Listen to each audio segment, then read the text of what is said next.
Bienvenue sur Stratpol, nous sommes le jeudi 7 août 2025, c'est notre bulletin numéro 250 et nous sommes toujours à Moscou. Et oui, 250 numéros de Stratpol et merci pour votre fidélité. Nous allons continuer à vous donner toujours plus de contenu et des contenus de plus en plus variés. Voilà, pour nous aider dans notre mission, n'hésitez pas à faire un don sur Tipeee, Patreon, Paypal, le programme Telegram payant, le canal Telegram payant. Voilà, vous pouvez également vous procurer nos livres, le livre noir de la gauche française et Ukraine, pourquoi la Russie a gagné. Les deux sont d'actualité. Alors vous pouvez vous les procurer, je remercie d'ailleurs Youssef Indy de me l'avoir indiqué, à la librairie d'Orient. J'ai vu qu'il y avait 2 librairies à Paris et ils vendent mes ouvrages. Donc n'hésitez pas à aller faire un tour, toujours privilégié plutôt qu'Amazon, le libraire en bas de chez vous. Abonnez-vous également à notre partenaire Géopolitique Profonde et dans le numéro de cet été, vous retrouverez Laurent Ozon, vous retrouverez également Laurent Braillard et Sylvain Ferreira. Alors Sylvain Ferreira sera présent donc à notre émission Ici Moscou, les Français parlent au français sur RT en français ce vendredi. Donc 17h en française, ne la manquez pas. Économie maintenant, et pour commencer, n'hésitez pas à aller voir en description de cette vidéo sur Divergence Service comment vous pouvez, grâce à notre aide, venir en Russie, y investir. On a toute une série de services à vous proposer. L'exportation de gaz russe vers l'Europe par le Turkish Stream, c'est-à-dire ce gazoduc qui passe par la mer Noire, a encore battu des records, puisqu'il y a de plus en plus de clients, de pays qui en veulent, y compris l'Ukraine, qui récupère du gaz russe par la Slovaquie. Le record de livraison a été battu au mois de juillet avec 1,59 milliard de mètres cubes. Et sur les 7 premiers mois de 2025, ce sont 9,91 milliards de mètres cubes, soit 6,9% de plus que l'année dernière où c'était déjà un record. Donc comme on le voit, il n'y a de toute manière rien pour remplacer le gaz russe, le pétrole russe sur le marché mondial et y compris sur le marché européen. Rappelons que les Européens achètent y compris des produits pétroliers russes transformés par exemple par l'Inde ou par n'importe quel autre partenaire. On avait expliqué, je crois que c'était en 2023, que l'Arabie Saoudite importait pour sa consommation du diesel russe et exportait du diesel, son diesel à elle, vers l'Europe. Ce qui est aussi un moyen évidemment de contourner les sanctions. L'OPEP a annoncé une augmentation de la production de pétrole de 500 000 barils jour.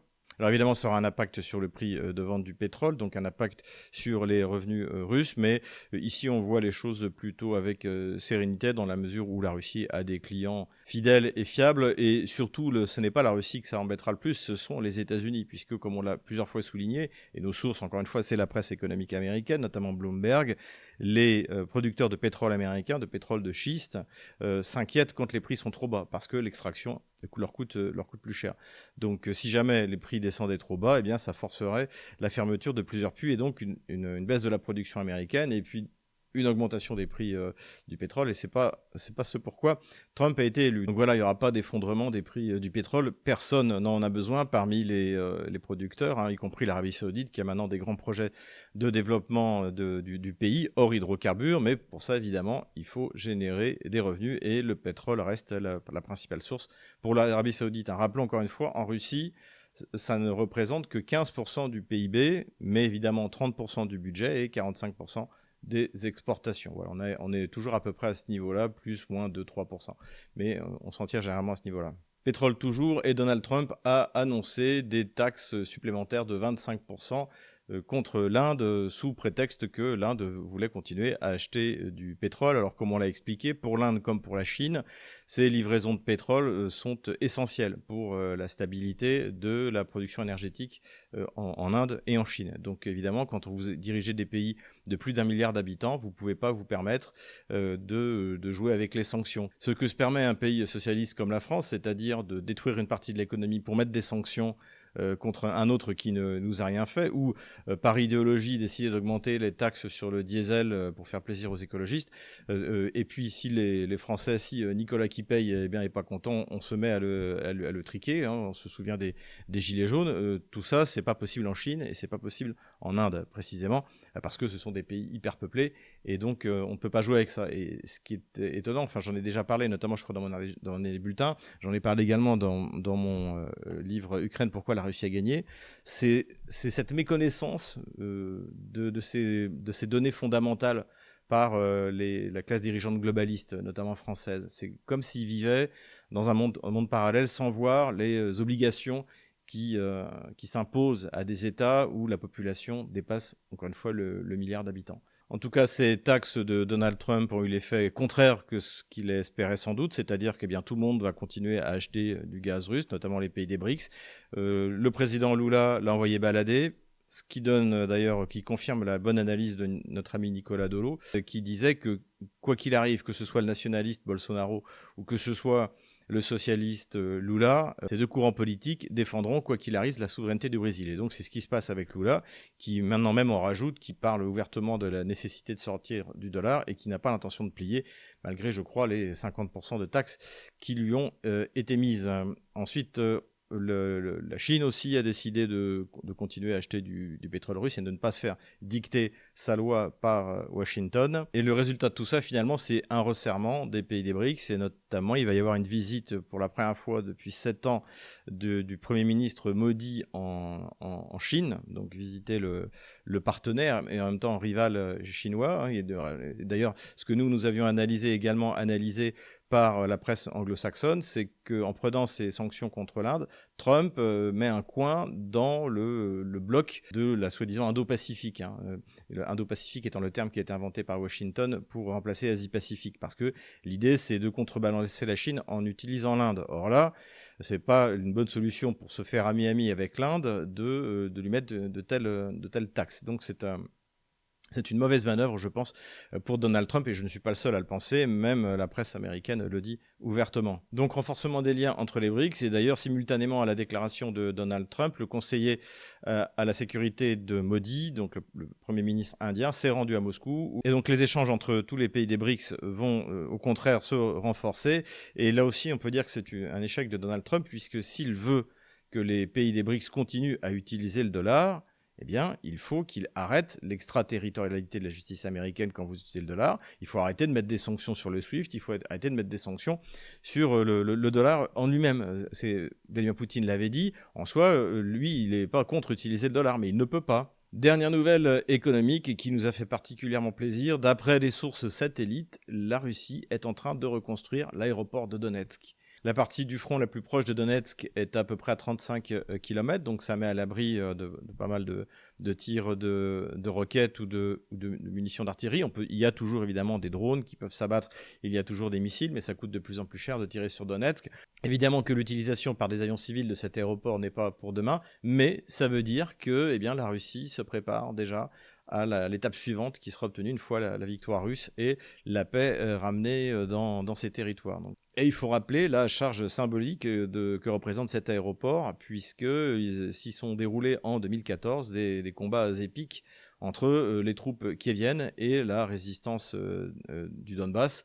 Et donc ce combat pour l'aéroport a été remporté par les défenseurs du Donbass. Donc une excellente nouvelle. Politico-diplomatique maintenant, et on va faire un peu de doctrine nucléaire, de diplomatie nucléaire, de la dissuasion nucléaire. Donald Trump a annoncé qu'il envoyait 2 sous-marins nucléaires, en gros au large de la Russie, se rapprocher de la Russie, parce qu'il n'était pas content des décisions de Vladimir Poutine.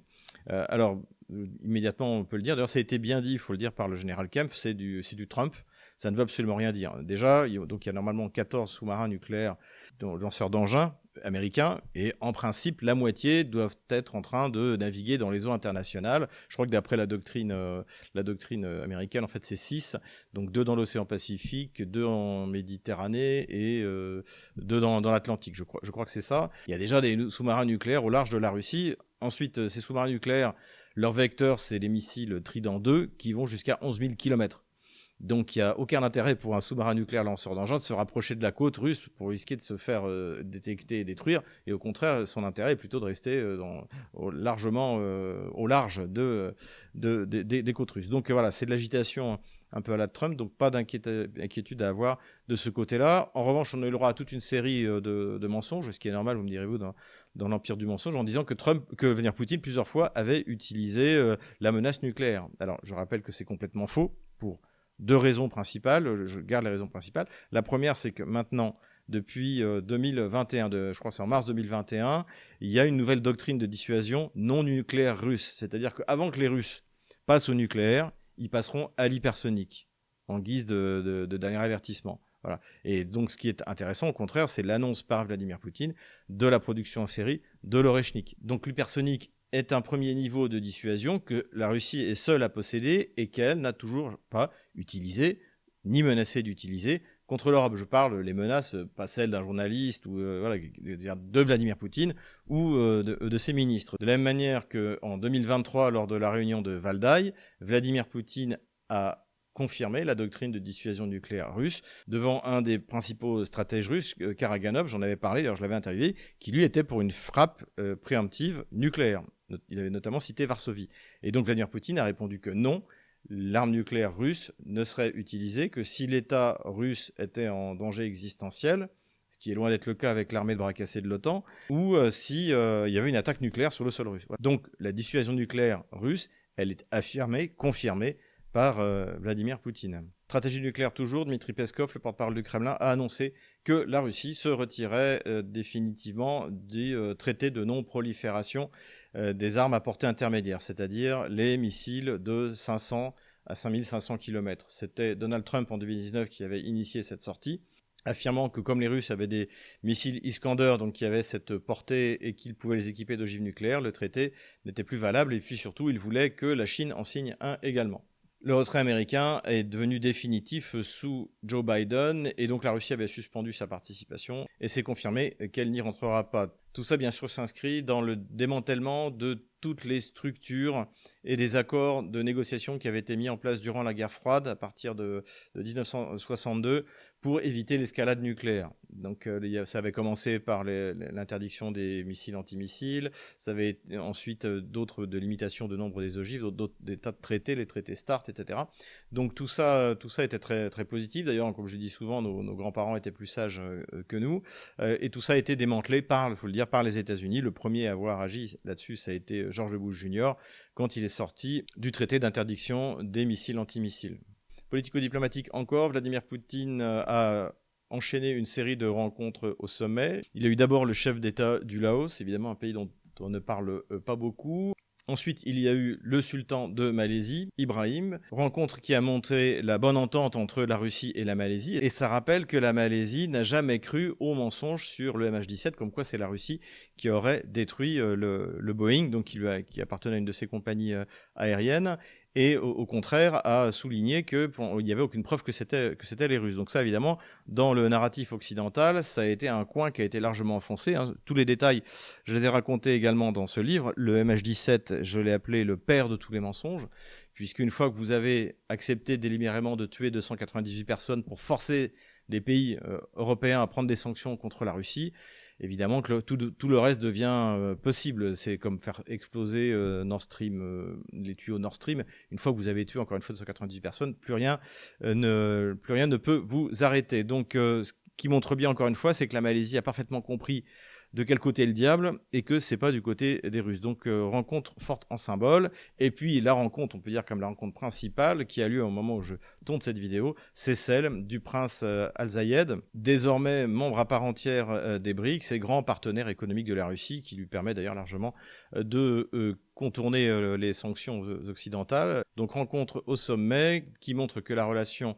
entre les Émirats arabes unis et la Russie est excellente. Politico-diplomatique toujours dans le cadre du renforcement des liens entre les pays des BRICS et notamment entre la Chine et la Russie, manœuvre militaire commune entre la flotte russe et la flotte chinoise qui montre que là aussi, encore une fois, la Chine ne se laissera pas impressionner ni par Donald Trump ni par n'importe quelle administration américaine. Le rêve de la paix par la force que l'on entend beaucoup dans les bouches occidentales, eh bien, ne marche pas visiblement vis-à-vis de l'Iran, puisque désormais l'Iran a déclaré qu'il n'y aurait aucune négociation directe entre Téhéran et Washington à cause des bombardements américains sur le territoire iranien. En Moldavie comme en Roumanie, c'est le modèle de la gauche française qui l'emporte, c'est-à-dire la répression. Je vous conseille vraiment, si vous voulez comprendre ce qui se passe, de lire le chapitre « La gauche française et la répression ». de la guillotine aux Gilets jaunes, où j'explique en fait que non seulement la gauche française est structurellement répressive, mais qu'en plus elle a inspiré toutes les grandes dictatures, les Khmers rouges, les bolcheviks, hein, évidemment. Ça, c'est une réalité historique. Tous les États totalitaires ou dictatoriaux veulent copier ce modèle. On a vu également la gauche française intervenir directement dans l'élection en Roumanie pour forcer le retrait du candidat qui devait l'emporter. Et puis là, maintenant, c'est la même chose en Moldavie, où Madame Gutzul, qui est la représentante la minorité gagaouze en Moldavie, a été tout simplement condamnée sous un faux prétexte à 7 ans de prison. Elle est, je crois, la mère de 2 enfants en bas âge. Donc, c'est vraiment là le modèle de la gauche française de répression. C'est assez incroyable. Et je ne serais pas étonné que, comme en Roumanie, on y retrouve d'ailleurs la main des services secrets français dans cette affaire. Voilà. Et c'est pour ça que ce serait quand même bien que la Russie s'empare d'Odessa et fasse la jonction avec la Transnistrie. Je pense que le régime moldave baisserait d'un ton. Politique intérieure ukrainienne maintenant, le général Zaloujny, si vous vous souvenez, c'était le premier chef d'état-major de l'armée ukrainienne au début de l'opération militaire spéciale. Il a été remplacé en 2023 par le général Syrski et il a été envoyé en sinécure comme ambassadeur de l'Ukraine en Angleterre. Donc une place très, très sympathique, très, très convoitée. Et là, visiblement, il est pressenti pour remplacer Zelensky et donc il a eu droit à un reportage photo assez grotesque sur Vogue voilà, pour essayer d'en faire visiblement un candidat crédible. La grande nouvelle diplomatique de la semaine, évidemment, c'est la rencontre de Steve Witkoff, donc l'envoyé spécial de Donald Trump auprès de Vladimir Poutine, et rencontre qui a abouti à l'annonce d'une rencontre, a priori la semaine prochaine, entre Vladimir Poutine et Donald Trump. Alors qu'attendre de cette rencontre? Je vais être extrêmement prudent parce qu'on sait avec Trump que ça peut partir un peu dans tous les sens. Ce qui est clair, c'est que c'est une très mauvaise affaire pour Zelensky et les dirigeants bellicistes de l'Union européenne. Et d'ailleurs, on entend leurs cris de douleur jusqu'à Moscou. En revanche, on ne sait pas trop ce à quoi ça va aboutir. Ce qui est intéressant, c'est que, comme on l'avait dit, Vladimir Poutine ne veut pas de réunion juste pour discuter, faire un numéro dans le bureau ovale comme n'importe quel Macron, Zelensky ou Starmer. Il veut que les choses soient bien préparées diplomatiquement. Donc, visiblement, c'est ce qui est en train de se faire. Il y a des propositions qui ont été faites et des choses pourraient être signées. Pas forcément d'ailleurs sur l'Ukraine, mais sur d'autres termes de la relation bilatérale. Cette annonce de rencontre arrive la veille de l'échéance de l'ultimatum de Donald Trump, qui avait promis des sanctions à la Russie et aux pays clients de la Russie, des sanctions secondaires. Donc, visiblement, tout cela est reporté, nous verrons bien. Sur l'Ukraine, on ne voit pas Vladimir Poutine renoncer à ses exigences, ni accepter un cessez-le-feu qui permettrait au régime kievien de se réarmer. Donc, si jamais il y a des concessions qui doivent être faites, ce sera par l'Ukraine, par Kiev.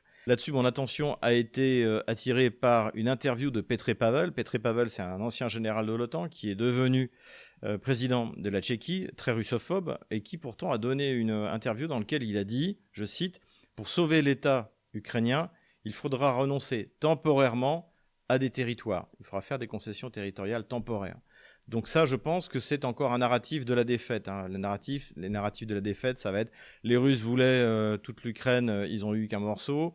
Ils ont subi une défaite stratégique, même s'ils ont gagné la guerre. Bon, ça, on l'a expliqué, c'est extrêmement fantaisiste.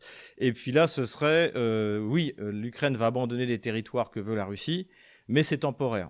Donc ça pourrait être quelque chose qui tourne autour de ça. Mais encore une fois, si les Occidentaux veulent un cessez-le-feu avant le traité de paix, les troupes d'occupation qui viennent des nouveaux territoires russes, doivent quitter ces dits territoires.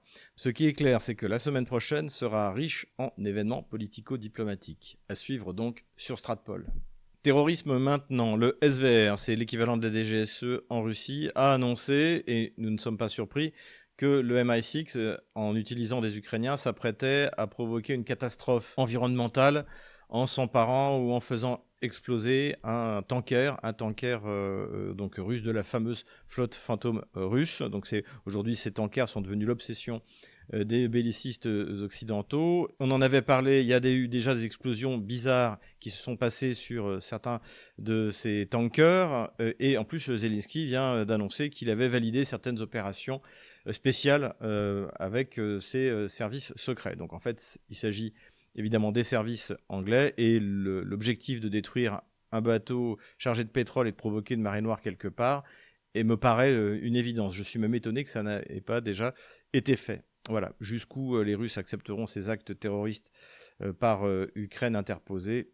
Encore une fois, la question se pose. Terrorisme toujours, ces images ont circulé, donc c'est lors d'un match de foot où vous avez des hooligans kieviens. Donc les hooligans kieviens, c'est le fondement des partis bandéristes. Hein. D'ailleurs, Pravi Sector, le secteur droit, c'était précisément l'endroit où se trouvaient les hooligans dirigés par Yarosh dans le stade à Kiev. Ces hooligans à Rovno, évidemment dans l'ouest de l'Ukraine, se sont filmés en train de ziguer copieusement et de crier le cri de ralliement bandériste Slava Ukraini. Alors évidemment, ça a choqué beaucoup de monde, mais moi, ce qui m'a le plus choqué, c'est pourquoi ces jeunes garçons, donc, qui doivent avoir en moins de 25 ans, donc ne sont pas mobilisables, mais pourquoi ils ne sont pas volontaires ? En Russie, les patriotes russes, ils sont volontaires. C'est pour ça que la Russie n'en manque pas. Et donc, vous avez une armée extrêmement jeune parce que les volontaires sont jeunes. Et eux, au lieu d'aller regarder des matchs de foot et de faire des zigues, allez sur le front, chers amis. Qu'est-ce qui vous retient ? Pourquoi je dis ça ? Parce que c'est un point extrêmement important de l'utilité des bandéristes à l'intérieur du régime. Si ces bandéristes-là ne vont pas se battre, c'est qu'ils sont les piliers du régime.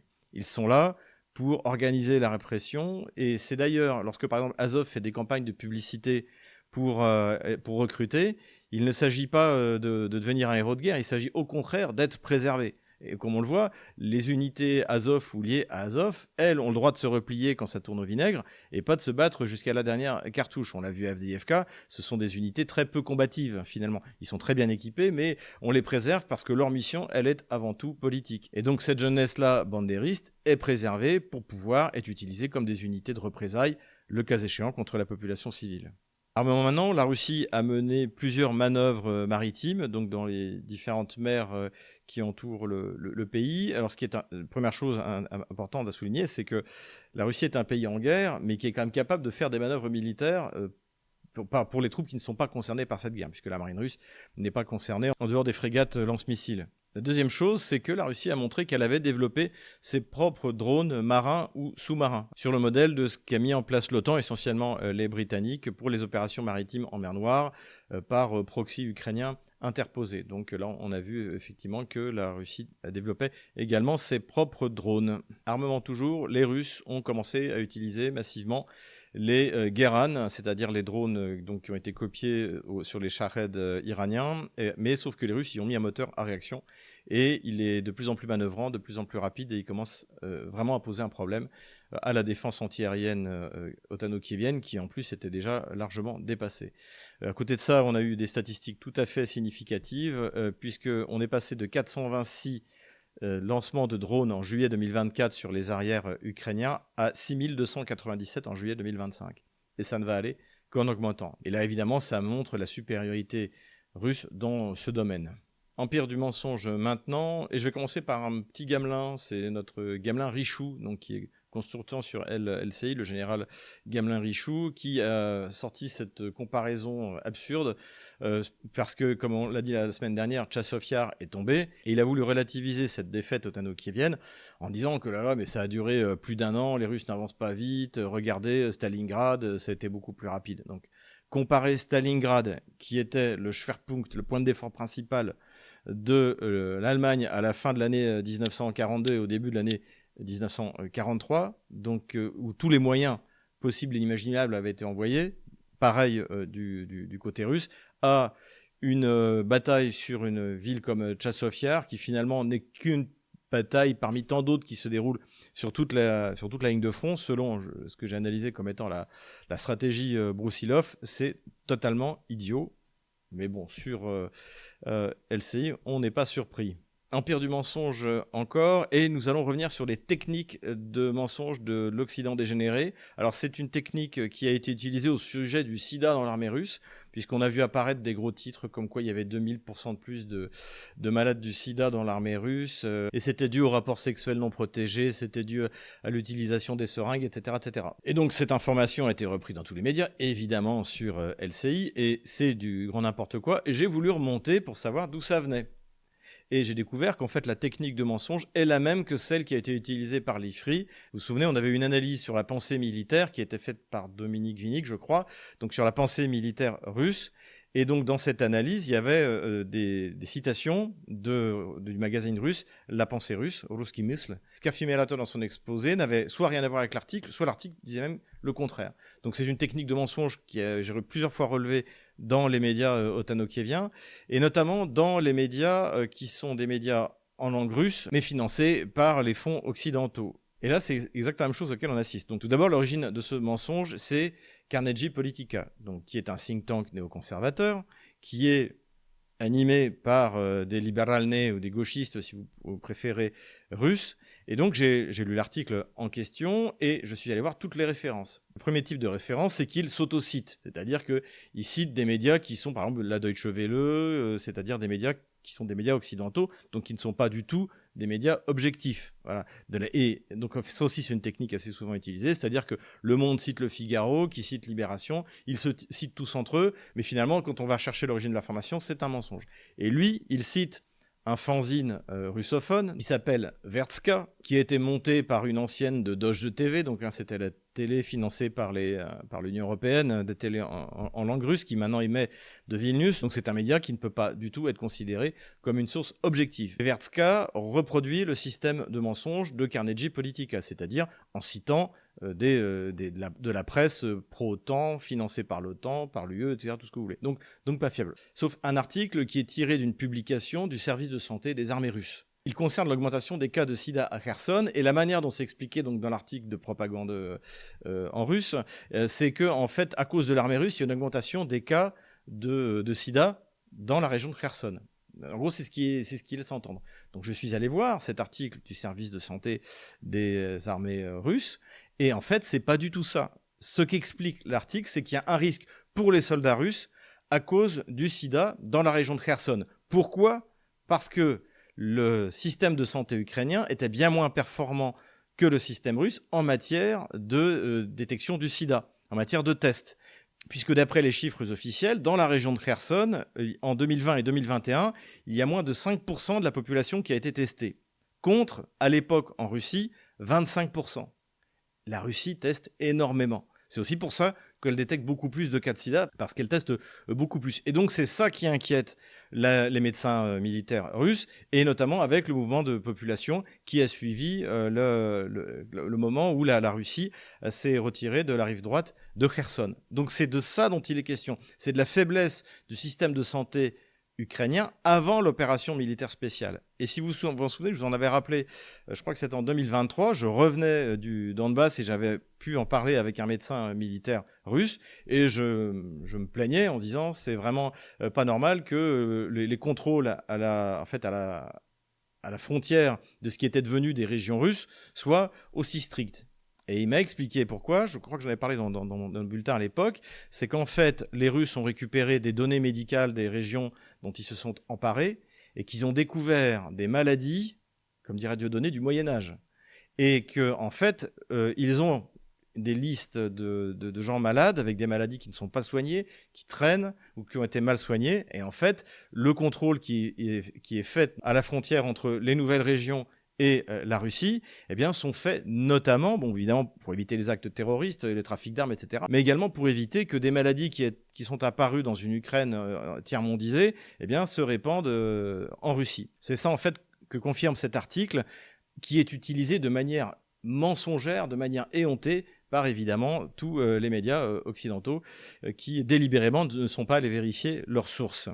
Pour en finir avec cette question du sida en Russie en général, c'est un argument qui est souvent utilisé pour dire qu'en Russie tout va mal, le système de santé ne fonctionne pas. Alors qu'en fait c'est exactement l'inverse. Je vous disais, en 2023, officiellement, la Russie a testé 30% de la population. Aujourd'hui, je crois qu'on a même atteint 35%. En 2024 et 2025, d'après ce que j'ai lu, où on va atteindre 35%, c'est-à-dire 3 fois plus que la France, qui teste 11% de sa population, qui a testé 11% de sa population. J'ai vérifié, vous pouvez aller voir les chiffres. Donc en fait, vraisemblablement, la France a 3 fois plus de cas de sida, simplement on n'est pas au courant, parce qu'on ne teste pas assez. Finalement, ce mythe du sida ou des maladies vénériennes dans l'armée russe, c'est aussi une forme de pensée bunker, dans la mesure où les conclusions qui sont tirées par les médias de l'empire du mensonge, eh bien, c'est que l'armée russe va s'effondrer de l'intérieur, minée par le sida. Donc là aussi, on est vraiment dans de la pensée bunker. Mais ce n'est pas la seule pensée bunker, et voilà le vrai moment bunker de la semaine. Das war ein Befehl! Le moment bunker de la semaine, c'est le mythe des oligarques russes qui vont pousser Vladimir Poutine à faire des concessions. Les seuls à pouvoir avoir de l'influence sur Vladimir Poutine et à pouvoir le faire reculer. Pour la première fois, le cercle intime du président russe exige qu'il mette fin à la guerre militaire, armes, finances. La Russie serait épuisée et le chef du Kremlin serait sous pression de l'élite russe qui plaide pour un accord alors que Steve Witkoff, l'émissaire de Trump, a été reçu une information qui vient de la presse russe qui peut changer la donne à 48 heures de l'ultimatum donné au président russe par le président américain. Je suis désolé, la qualité n'est pas très bonne. Je remercie Bruno de m'avoir envoyé ces enregistrements d'écran. Donc ça, c'est ce que j'ai appelé dans mes travaux le syndrome Paul Ier. Paul Ier, c'est un empereur avec qui s'entend bien Napoléon au début des guerres napoléoniennes et qui ne plaît pas du tout aux boyards, aux commerçants de Saint-Pétersbourg qui gagnent beaucoup d'argent avec le commerce avec l'Angleterre et donc qui décide de l'assassiner.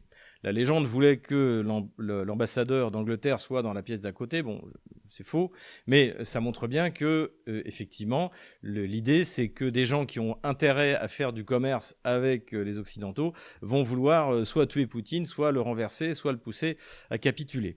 Donc ça, c'est une idée qui était... Et c'est pour ça, d'ailleurs, qu'en 2022, même des milliardaires qui étaient plutôt hostiles à Vladimir Poutine, comme Friedman, par exemple, eh bien, se sont pris des sanctions. Alors finalement, dans les tribunaux, ils s'en sont sortis, mais l'idée, c'était ça, c'est qu'on va tous les punir, et comme ça, ils vont faire la révolution contre Vladimir Poutine, ils vont mettre Navalny président, et il va découper la Russie en rondelles. C'était un peu l'idée. Évidemment, ça n'a pas marché. Pourquoi ? Parce qu'il n'y a pas d'oligarques. En Russie, il y a des milliardaires, et ils n'ont pas de pouvoir politique. Et d'ailleurs, quand on a demandé à Poutine ce qu'il pensait du fait que beaucoup des yachts avaient été saisis sur les côtes françaises ou italiennes, la seule réponse qu'il a dit s'il les avait garés à Sochi, il serait toujours à eux.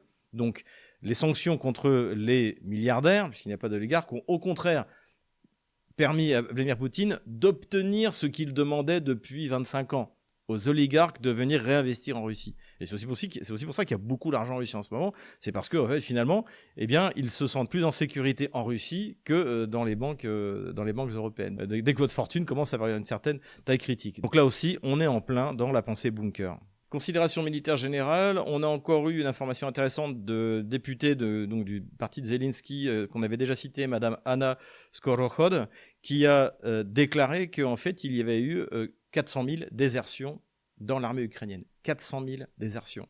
Voilà. Et après, on nous parle de l'héroïsme de l'armée otano-kievienne.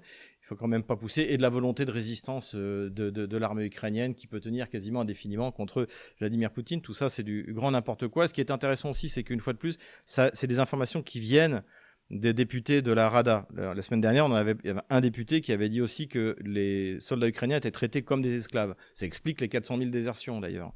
On a également eu aujourd'hui la publication un député de la Rada qui explique qu'en fait, le matériel qui a été donné par les Occidentaux, c'est de la ferraille. Encore une fois, nous l'avions dit sur Stratpol depuis le début. Donc de plus en plus d'informations sont en train de filtrer. Autre information qui a filtré, c'est une pétition organisée par 1000 prisonniers ukrainiens en Russie que l'Ukraine ne veut pas récupérer, ne veut pas échanger.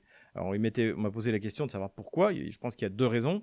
La première, c'est que Kiev veut absolument récupérer ces bandéristes, ceux notamment qui étaient à Mariupol, qui avaient mis la ville en coupe réglée pendant 8 ans, et qui ont commis des crimes de guerre, et qui la plupart ont été condamnés comme des droits communs. Donc ils sont plus des prisonniers de guerre, ce sont des droits communs, ils ne seront pas échangés. Il y en a quelques-uns que Vladimir Poutine avait finalement accepté d'échanger en 2022, mais ça ne se reproduira pas. En tout cas, on me l'a répété, j'ai posé plusieurs fois la question et on me l'a confirmé. Donc, c'est ces prisonniers-là que veut récupérer Zelensky. Le problème, c'est que l'Ukraine a peu de prisonniers russes et donc c'est les Russes qui décident de ce qu'ils donnent. Et donc, cette liste a été refusée pour cette raison. Et la deuxième raison, je pense aussi, c'est la corruption. C'est-à-dire que vous êtes la famille, l'épouse, la mère des soldats ukrainiens capturés. Eh ben, faut vous cotiser et trouver la bonne personne à payer pour que la personne échangée soit sur la liste. Voilà. Je pense que ce sont les deux raisons. Et finalement, c'est une république bananière et il n'y a absolument rien de surprenant. Et ce qui va être intéressant, en revanche, c'est de voir la réaction des familles de ces prisonniers. Dernière considération militaire générale, c'est ce sondage qui est paru en Allemagne, où on découvre que 16% des Allemands seraient prêts à défendre leur patrie. Donc c'est assez inquiétant pour une nation. Je me demande quel est le pourcentage en France, j'espère qu'il est bien meilleur. En tout cas, ce qui est clair, c'est que aujourd'hui, on a la déclaration d'un côté de Friedrich Merz qui dit qu'il veut que l'armée allemande soit la plus grande d'Europe, la plus puissante d'Europe, après la Russie, j'imagine. Mais avec quoi? Avec qui? Une armée d'une nation avec des citoyens qui ne veulent pas se battre, ça ne peut pas être l'armée la plus forte de quoi que ce soit. Et donc il y en a 16% qui sont prêts à se battre pour leur pays, mais combien sur ces 16% sont prêts à aller en Ukraine se faire découper par Ivan comme il y a 80 ans, hein. Donc à mon avis, il n'y en a pas beaucoup. Donc encore une fois, tous ces discours bellicistes européens cachent en fait une énorme impuissance qui est une impuissance industrielle, ça on l'a dit, qui est une impuissance organisationnelle et qui est une impuissance humaine, démographique. Les Allemands ne veulent pas faire la guerre, je pense que les Français c'est pareil, en tout cas pas en Ukraine, et c'est pareil également pour les Anglais. Et nous revoilà sur la carte des opérations militaires, on va commencer par les frappes dans la profondeur, celles qui ont été significatives. Les Otano-Kieviens ont frappé à 2 endroits, à Novokubichevsk, à la raffinerie, donc ça faisait longtemps qu'on n'avait pas vu une explosion comme ça, il y en avait beaucoup il y a un an si vous vous souvenez, et là et visiblement, les Russes avaient trouvé une parade. Mais là, ça n'a pas fonctionné. Il y a également une frappe otano-kievienne sur un dépôt de carburant à l'aéroport de Sochi, qui a pu être observé par les passagers de l'avion. Du côté russe, on a frappé sur le port fluvial d'Izmaïl, ici. On a frappé également à Ochakov. Et selon certaines sources anglo-saxonnes, les Russes, par un coup de commando, ont réussi à s'emparer de plusieurs officiers anglais. Mais ça n'a absolument pas été confirmé par aucune source fiable, donc à prendre avec des pincettes. Les Russes ont frappé à l'intérieur de la ville de Kherson et ils ont détruit le pont qui sépare la ville principale de l'île Karabel ici. Donc il y a 2 explications. Les Russes veulent lancer une opération amphibie pour franchir le Dniepr et reprendre Kherson. Ce serait compliqué et risqué, évidemment, parce que le Dniepr, c'est pas facile à franchir. Et puis, il faut après pouvoir maintenir une ligne logistique, hein. C'est ce qui avait poussé les Russes à quitter précisément la ville de Kherson et à détruire le pont principal ici, le pont d'Antonovka. Donc, à voir. L'autre explication qui me paraît plus plausible, c'est qu'il s'agit surtout de forcer les Otano-Kieviens à envoyer des renforts ici au cas où. Et on sait que l'Ukraine a un problème d'effectifs absolument important. Voilà.